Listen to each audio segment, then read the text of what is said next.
Welcome to another episode of Nightmare Road, you sick people. And as a disclaimer, this is a murder podcast, so we're going to talk about murder, we're going to talk about blood, we're going to talk about all kinds of horrific things that might keep you up at night. So, as a trigger warning, you're going to hear some disturbing things. So, again, if that's not what you're looking for, there's plenty other podcasts. But we're glad that you're here if you want to stick around. So, I am Decon, and I'm here with. SOS. And today We've got a good case. all right, let me get ready. Yeah. Okay, Get ready. number. Get Okay. ready. So a disclaimer on this one. So I had uploaded a small video last weekend, I think, saying that we were going to delve into a really long case, but we decided to change it up a little bit. The really long case is coming at you soon, but it's not going to be tonight. But this one is just as good. It's just not as long. But this one is revolves around a group of teens who do some pretty disturbing things. So tonight we're going to meet Roderick Justin Ferrell, and Wait, everybody calls him Rod. you say teenagers doing disturbing things? I don't believe you. Right? Yeah. Most of us got away with a lot of crap on our teens, but thankfully these guys didn't get away with it because, that'd be really disturbing.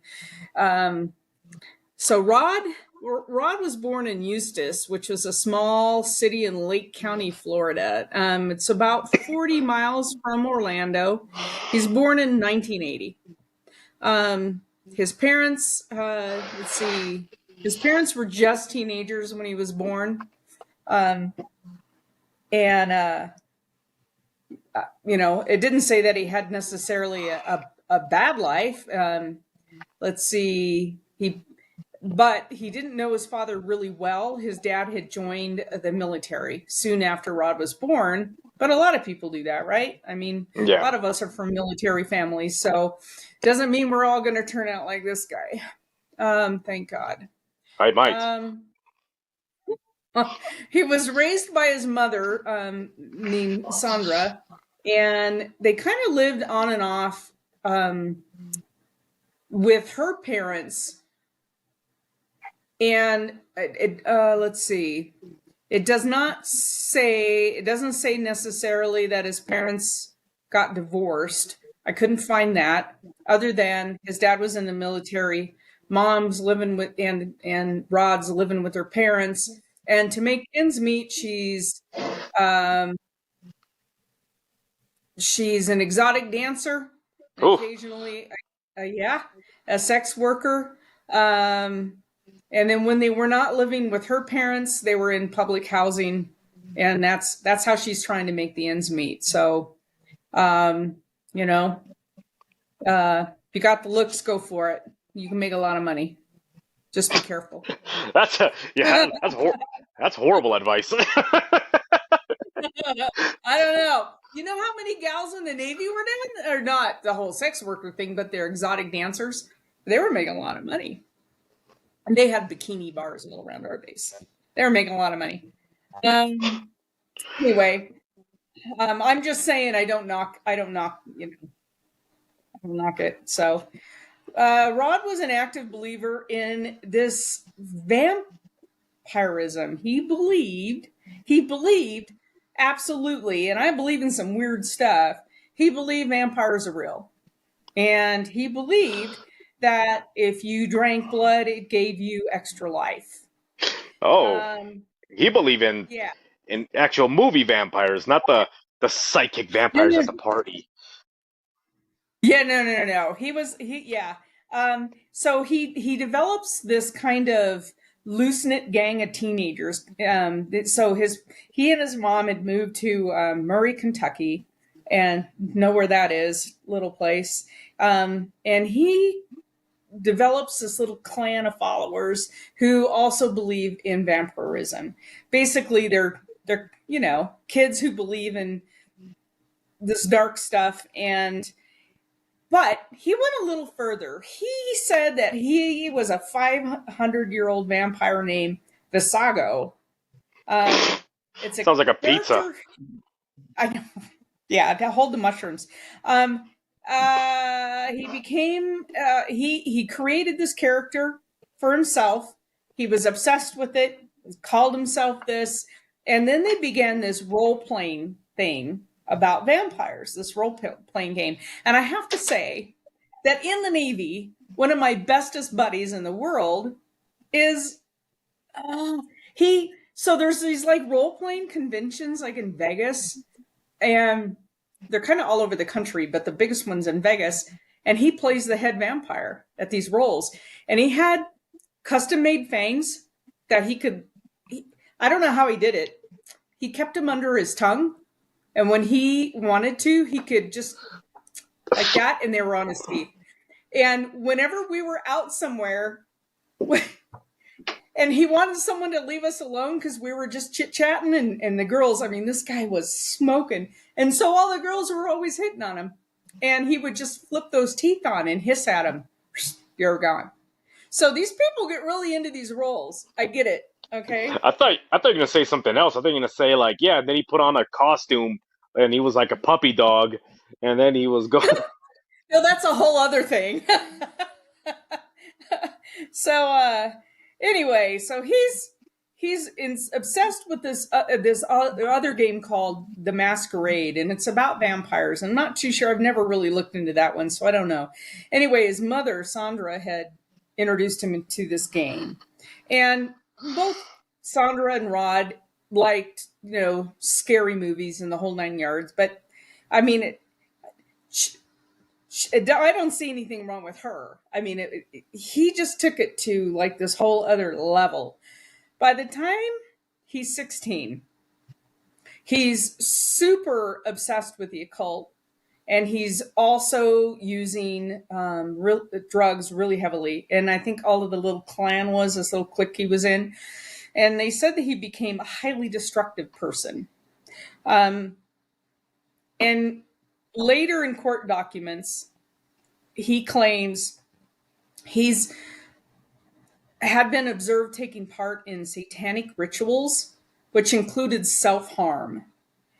So that's, yeah. And he also, and there's pictures of this, and he carved an upside down cross on his chest. Huh. So, yeah. So not, yeah. So it, obviously scarred. So it's scarred into his chest.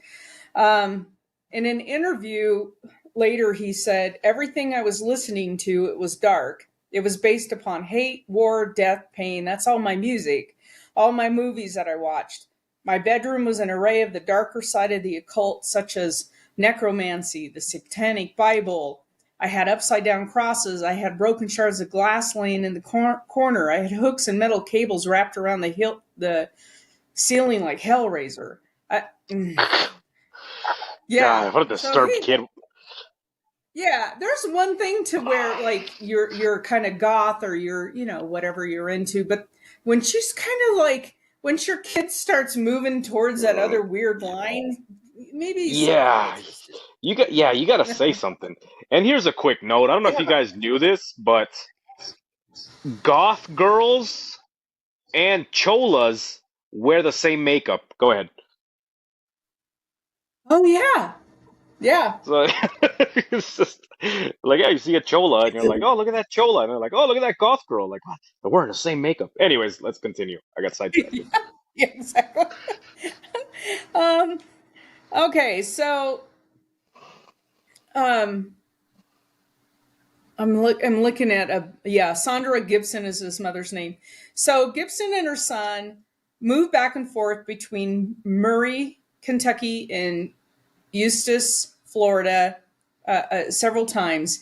And then Sandra's parents acquired a home. They bought a home down in Florida in 1990. So that's when they kind of moved there permanently. So Rod's in school, and he becomes friends with a schoolmate named Heather Windorf. And the paper kind of described her as a troubled Eustis high school What was her last sophomore who name? rebelled against Windorf. Huh. That sounds like that's a role playing name. Like she lives in the elven forest. She makes cookies.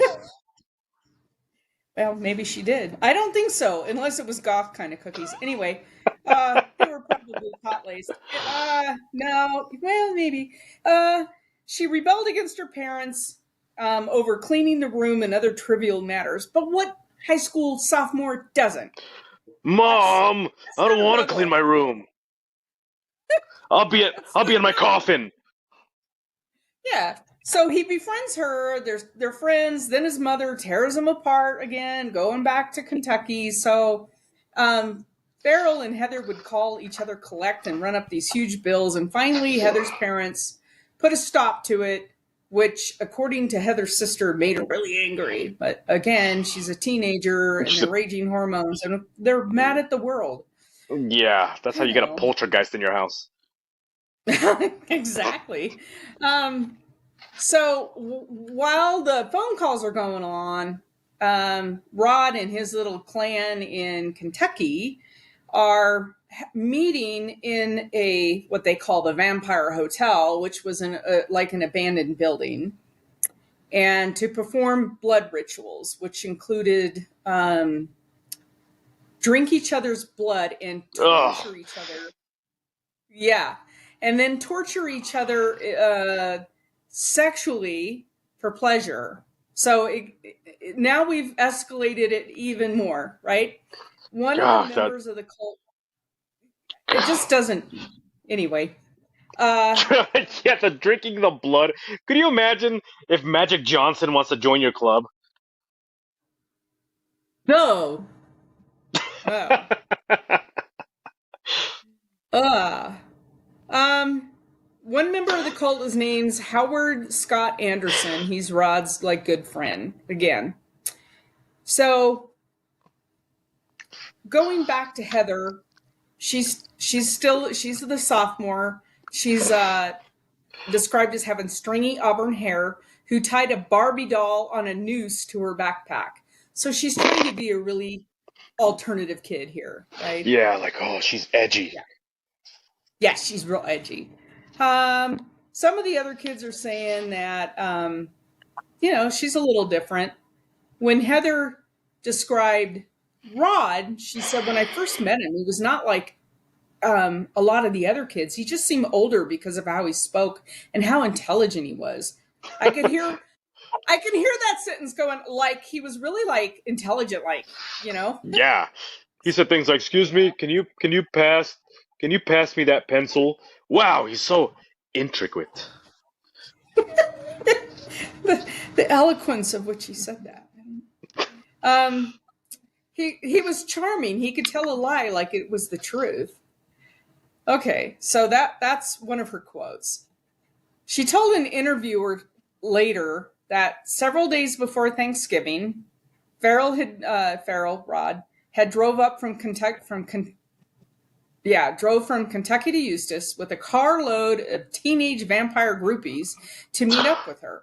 Heather wanted to join the cult. That's what they call themselves now, is a cult, and she planned on running away with them. So she's still in high school. I don't think Rod is in high school, or if he is, he's a dropout at this point. Um, Part of it was just a game to me, she said about the vampires and their crossing over rituals where they drank each other's blood. She goes, I didn't take a whole lot of it That's seriously. yeah, It it's so was gross. I know, it was something to have, something special in your life, like you felt secret about. Anywho, I was secret about how much the next saddle was costing me. I couldn't tell my mom about. That's why I was working extra hours in the barn, not drinking blood. Yeah, yeah, So, yeah, that's a great point because sometimes the saddle is more expensive than the horse. oh, most of mine were. Yeah, I remember getting my very first Western show saddle, and it was like Ooh. 5 times more expensive than my car with all that silver on it. Yeah. Um, So now let's talk a little bit about the murders. So Heather lived with her parents on Green Tree Lane in Eustis, Florida. It's a rural area. a lot of horse property. So I looked this up on Google Maps, Google Earth, and it's really nice looking area. It's like maybe 1 to 5 acre lots. So the houses are kind of set back off the road. There's trees blocking the view of the houses from the road, and there's like, fences with horses. It's nice. It's a really nice little community. On November 25th, 96, the initial plan that Rod and Anderson, his buddy, made was to break in the house and steal the keys to Heather's parents' Ford Explorer. That's all they were going to do. They just needed a vehicle. He's down with his grandparents at their house. He needs a vehicle so they can all run away together. That's the plan. Well, of course. Yeah, I don't know why they didn't just turn into bats and then fly off. Well, you'd think they could. They had the blood. So, and I'm not going to post these. They're out there, and I just, there's a lot of crime stuff, junkies out there that can search for stuff like that. And now that we're doing these podcasts, I do search for stuff like this. I did run across the actual crime scene photos that are, they're not taken from an angle to hide anything. They are the crime scene photos and the autopsy photos. And I am not posting those. Yeah, that'll. They're bad. So they're there. If you want to go look for them, they're there. Bunch of freaks. Yeah, well, and I kind of understand the one aspect of it. It was from a blogger who lived locally who just couldn't fathom what had happened. I mean, so I kind of, from the writing aspect, I kind of get that, but it's just I'm not posting those. While 49-year-old Richard Wendorf was asleep on the couch and Ruth was in the shower, his wife, Ferrell and Anderson entered the home through an unlocked garage door. So they grab a crowbar on the way in the house. So my thought is, why? If they're there just to get the keys, why did they grab a weapon? Before Richard had even awakened, Ferrell beat him multiple times with the crowbar on the couch. It fractured his skull and ribs, almost instantly knocking him out, and killed him shortly thereafter. When Ruth she gets out of the shower, she hears the commotion, she finds Rod and Anderson in the home moments later, they attack her. And the scene was just freaking awful. It was just awful. They beat her to death with the crowbar. And later in his confession, Rod said the original plan was that they were going to steal the keys. And then they thought, and I call BS on all this. And then they thought, well, we'll just kill Richard, but we'll leave Ruth alive. And it's like, none of this made sense. None of it made sense. They went in there with the intent to kill. Yeah, it was an excuse for violence. Yeah. Apparently Ruth attacked, lunged at him. And so that's why he said, she lunged at me. So I had to beat her to death. So, yeah. Anyway, she also apparently threw a very hot cup of coffee on him, which angered him and made him change his mind. I don't buy that either. She's in the shower, husband's asleep. Yeah. How hot could coffee be? Yeah, how hot could that coffee be? And then, unless she's like a weirdo and she showers with coffee. Maybe he's right. Exactly, I believe him. So, self-defense. And they had burned marks in the shape of a V for vampire all over Richard. So stupid. So, anyway, the V symbol that they carved or burned into Richard had a dot for each of the person he considered in his vampire cult. So it had, he said the V was because there was 5 of their cult members, not for vampire, but that, I'm like, and then there was a dot for each person. Yeah. The whole thing was So sick. What So is? Jeez. anyway, so we go on here. Heather wasn't at the house. So she was at her friend's house that evening, and her sister was at work. Her 17-year-old sister was working and came home, and I have the 911 transcript. Whew. Hold on. Give me a Yes. minute. Um, Oh, wow. Okay, I'm ready.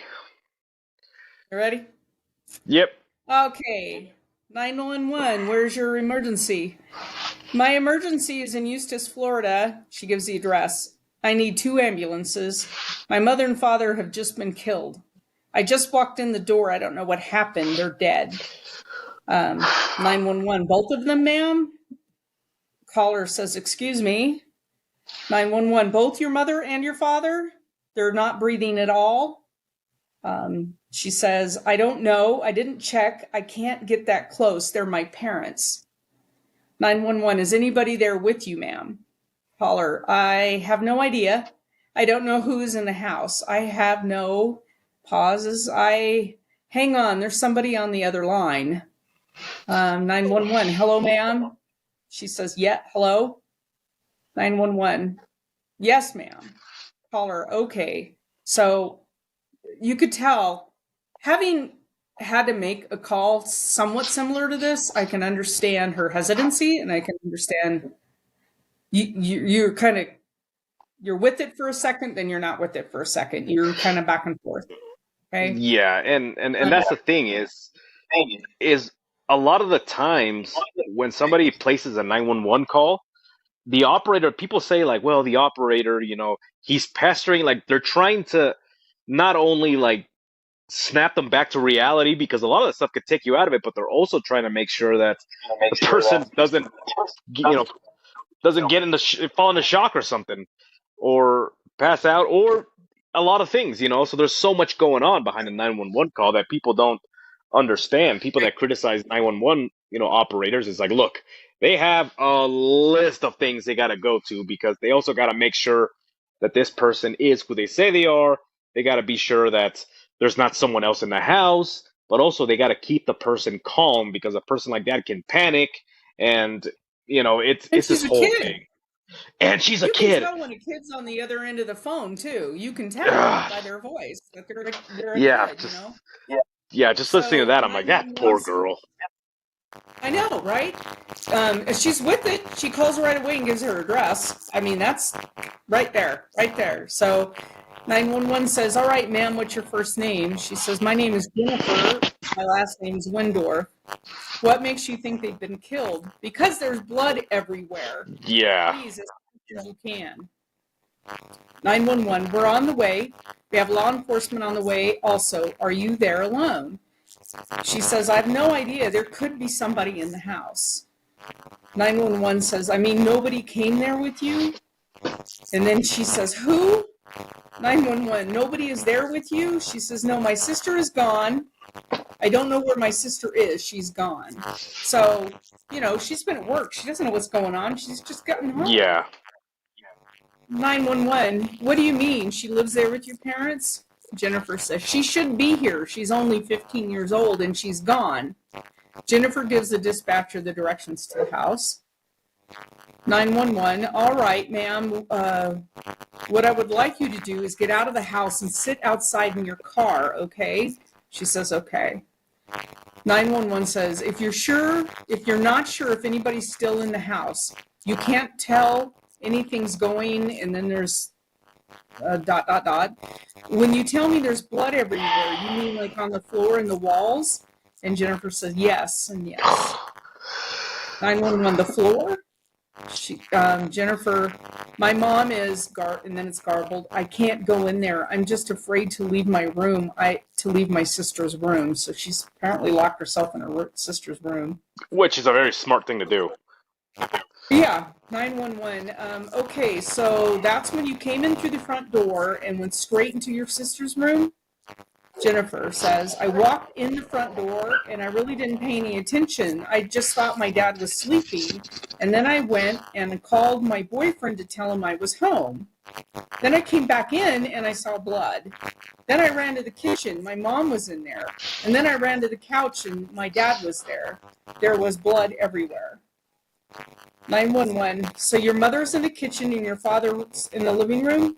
Okay, we're on the other line with law enforcement. We're going to make sure law enforcement is en route out there, okay? She says, okay, and my sister's gone and the Explorer's gone. 911. I want you to stay on the phone with me, okay? You don't have a portable phone, do you? She says, no. You're in your sister's bedroom? She says, yes. Okay, is there a way you can lock your door, your bedroom door? She says, they won't lock. You can't lock your bedroom door? Okay. And then Jennifer says, would it be all right if I called somebody, like my grandparents? 911 says, no, you stay on the phone with me. I don't want to tie up the line, okay? Jennifer says, okay. 911, in case there's somebody else in the house, I want you to be in contact with me. Have you touched anything in the house? Jennifer says, no, just the phone. Okay, just bear with me. What's your sister's name, hon? Jennifer says, Heather. Your sister's name is Heather? She says, yes. And what is her last name? Windorf. You don't happen to know the tag number of your father's Explorer, do you? Jennifer says, I know the first three letters are PUU. It's an electric blue Explorer in 1994 model. 911, so your last name is Windorf also? We're giving this information to law enforcement on the other line. And what was the first letters of the tag? Jennifer says PUU. 911. What was the last time you heard from your parents or your sister?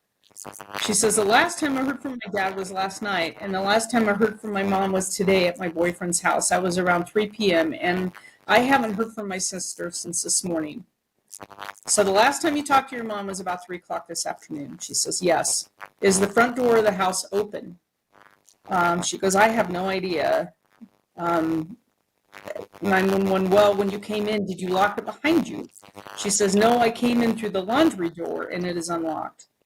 911, where is the laundry door? Is that in the rear door to the house? Jennifer says, it's kind of off to the side, and it goes into the garage. So that must be the door they came in.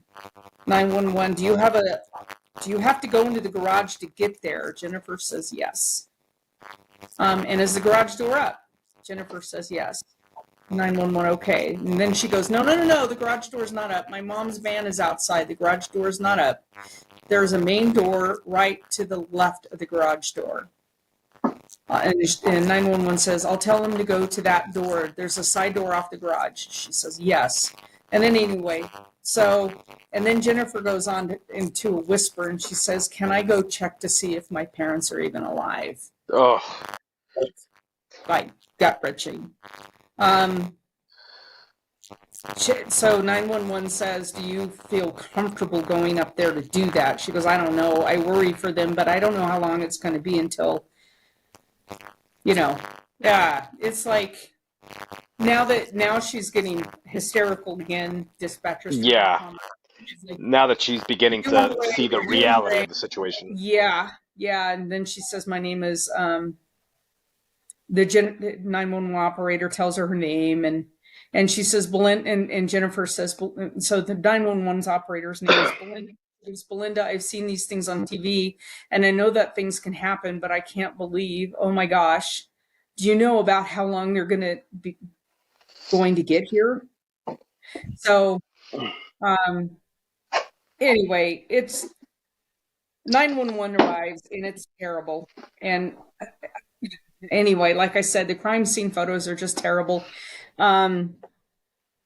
So the group, let's get back to the group in the Ford Explorer. Heather, Rod and Anderson pick up Heather at her friend's house and they take off. Heather claims that she doesn't know about the deaths of her parents until later. Heather and the other girls there was other girls in this little cult group. They were not with Rod Ferrell and Anderson when the murders took place, and they said they didn't know about them murdering anybody.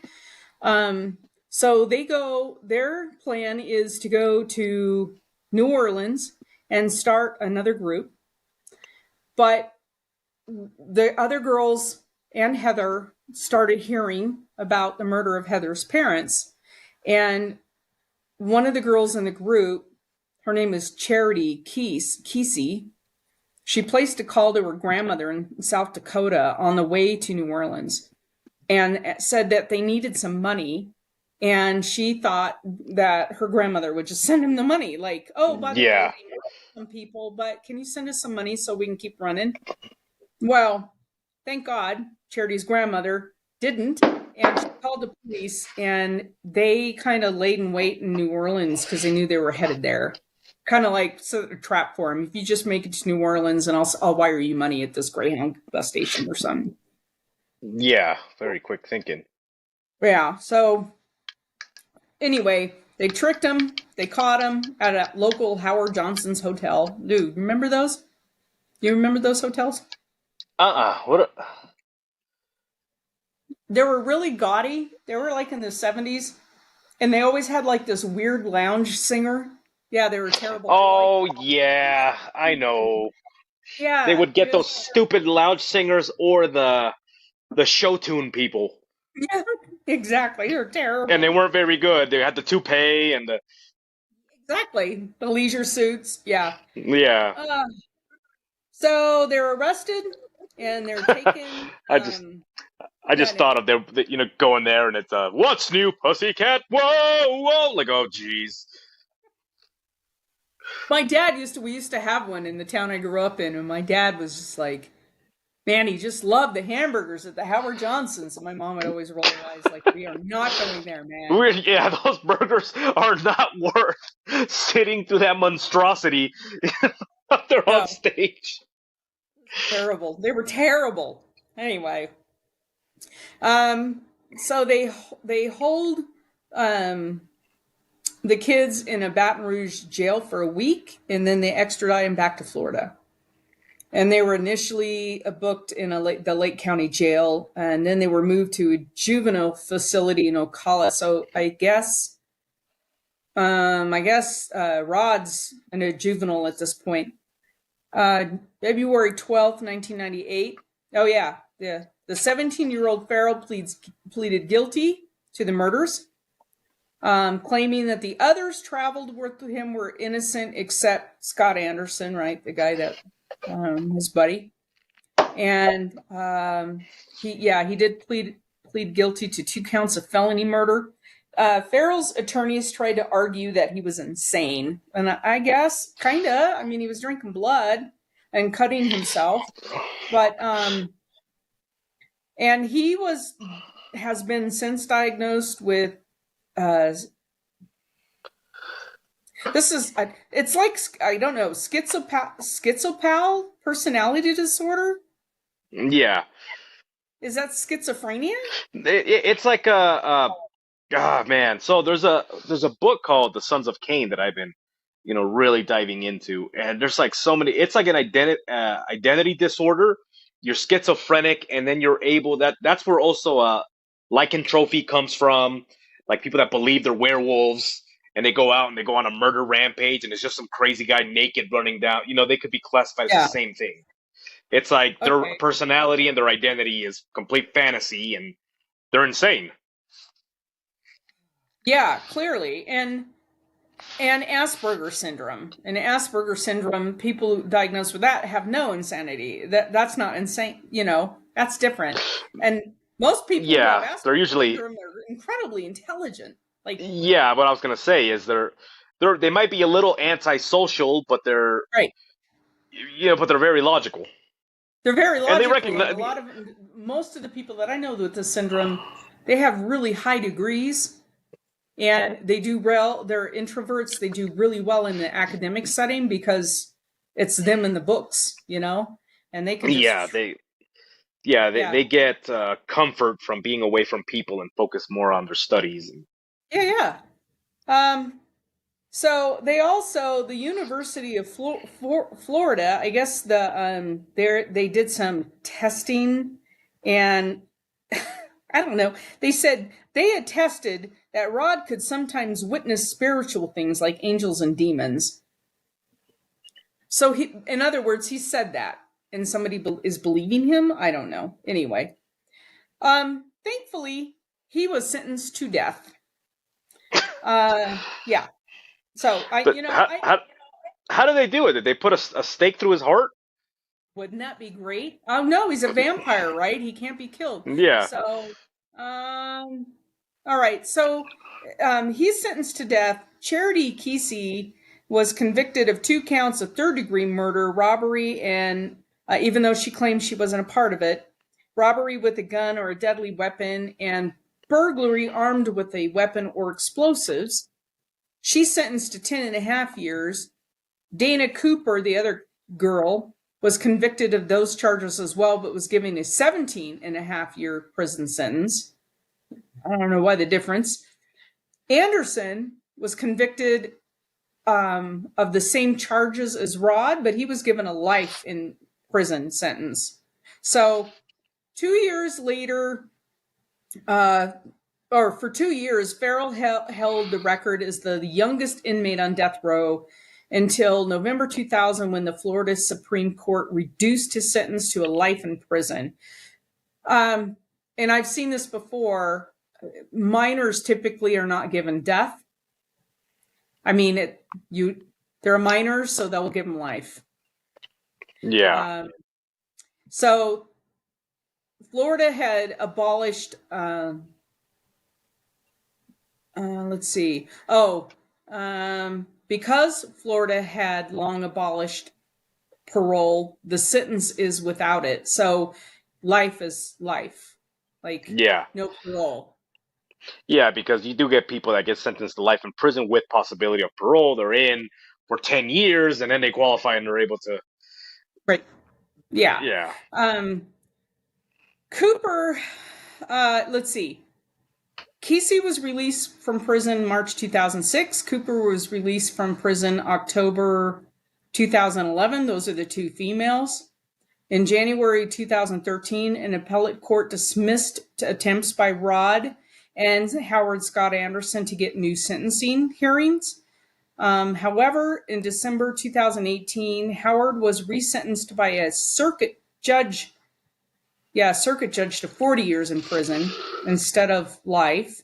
And he was given credit for 22 years he'd already served at that point, and he's eligible for release in 2031. So Rod is going to be, I guess, in prison for life. I mean, he's not getting out. So let's see. He had to be resentenced, I guess, because of that.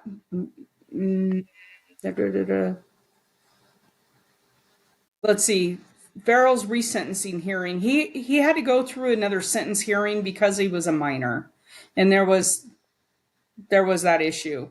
So he was resentenced again in April 2020, and this sentencing judge upheld his life without parole and deemed him irreparably corrupt. So he's no longer on death row. He's now life with no parole. But yeah, without possibility of parole. Yeah. So Ferrell is currently incarcerated at the Santa Rosa Annex, if anybody wants to look him up. Yeah. Everybody wants to go visit him.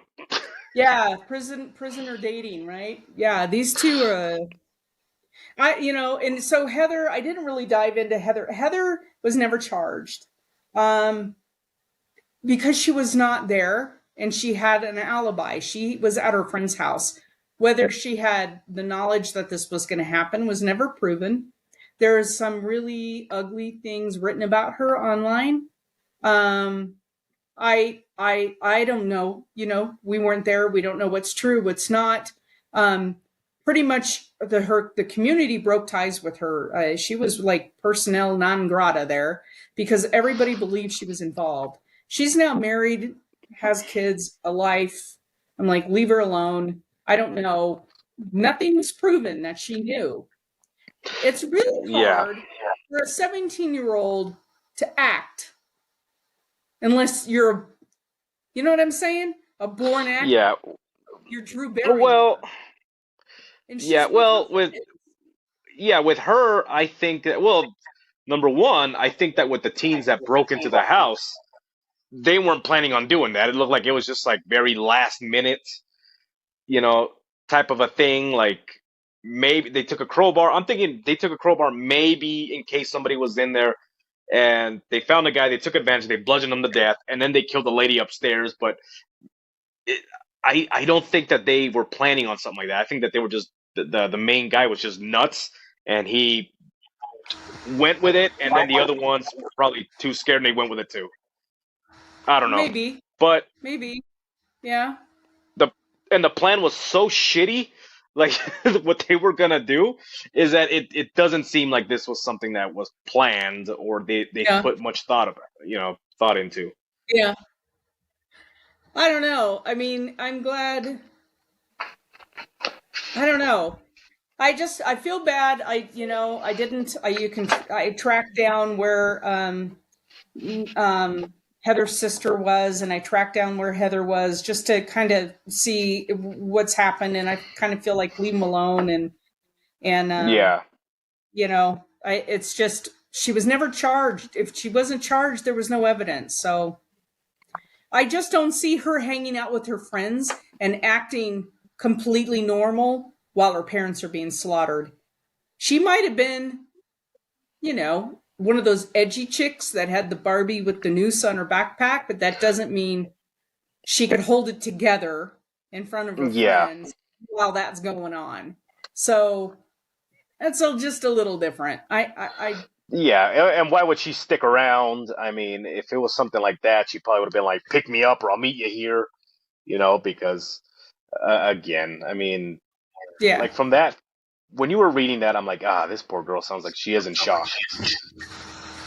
Oh, her sister, definitely. Oh, Yeah, her definitely. sister. Yeah, yeah, yeah. Felt bad for her. Terrible. So anyway, vampire killers. We will have photos posted on Facebook and on YouTube, and yeah, Yeah, this was that's it. sad. This is funny Yeah, at moments, but then like once you grasp the reality, you're like, "Ooh, this is awful." yeah. It hits home when you're reading the poor girl's 911 call because she's, you know, yeah. So Yeah, that sucks so bad. Anyways, this was a great episode. Now, jeez, I need a palate cleanser. I think I'm gonna. I don't know. Anyways, SOS, you're very talented at putting these little things together and then bringing them to life, and then you know making me not sleep. So yeah, there you go. I I really appreciate you. You're a very talented person. SOS. Thanks, Deacon. Well, anyway, it's I enjoy true crime, as you can tell. So anyway, we've got the next like 7 podcasts done already. So I've got them ready to go.